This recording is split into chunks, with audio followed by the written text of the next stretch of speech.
आए छोटकी भौजी अच्छा अलग बुझोगा की आयो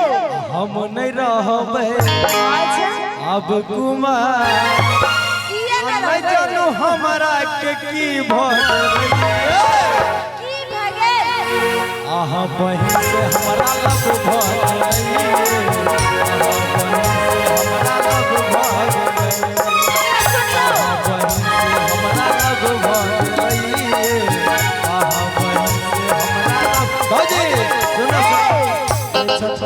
भौजी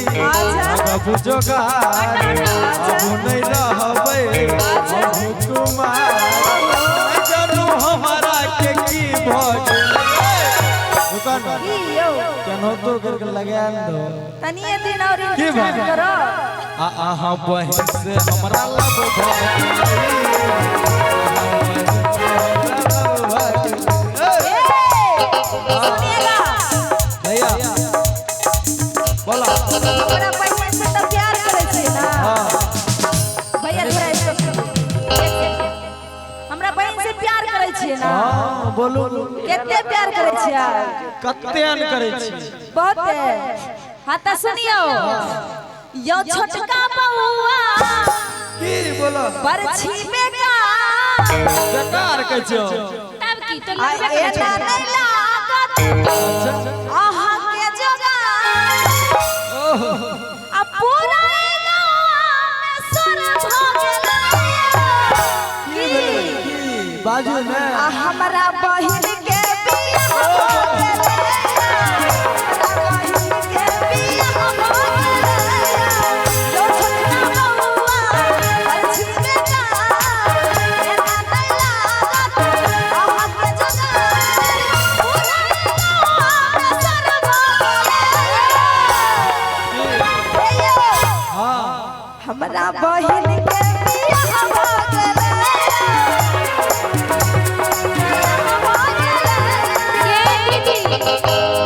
तोहर देवरो कह देलको तूहू कह देली अब हम कुछ कह दे छी बोल बोल कि दीदी तेरा देवर दीवाना ए दीदी सुन कि दीदी तेरा देवर दीवाना हाय राम पुरिया बना ले जाना हाय राम पुरिया बना ले जाना धंधा है इसका पुराना धंधा है इसका पुराना हाय राम पुरिया बना ले जाना सुनो सुनो ए भैया ए आवा लहे ले तू का कहलू कि दीदी तोरा देवर दीवाना तू देवर ना तो हमार भाई के कहलू भैया अब होगा मुकाबला सुना आज तो विद्या क्रिया खई है तोर भाई बा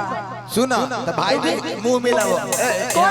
मुंह नहीं के मिलत लेकिन जैकेट मिलत अच्छा कौन कौन रूप में मेला में मिलल है तोरा के बोला सोनपुर के मेला में हेरा गए होंगे बस वन नहीं मिले छै थोड़ा नोक छोके बस सुना ई भाई हमर अकेले बस शेर अच्छा तहरो पियाई तहर बहनियों के पियाई अच्छा पानी पानी गलत चीज नहीं समझे देखे में सुन ना। सूखा सूखा लगे छै ये हमार भाई हो अकेले तहरो ली तहर बहनियों के लिए माजा माजा गलती नहीं हाँ सुन भौजी तोहर बहिनी खेलारी भौजी तोहर बहिनी खेलारी बेटिया बेचे तोरा का बेटिया पतरे कलाकार भौजी तोहर बहिनी खेलारी भौजी तोहर बहिनी खेलारी बेचे तोरा का। क्या बात है?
बोला कि अरे लड़के भी ना प्यार को सीरियस लेते हैं, 100 में से 90 को धोखा देते हैं। अरे लड़के भी ना प्यार को सीरियस लेते हैं, 100 में से 90 को धोखा देते हैं। सुनाए राहुल कि लड़की भी ना प्यार को सीरियस लेती है, 100 में से 90 को धोखा देती है। अरे लड़के भी ना प्यार को सीरियस लेते हैं, 100 में से 90 को धोखा देते हैं।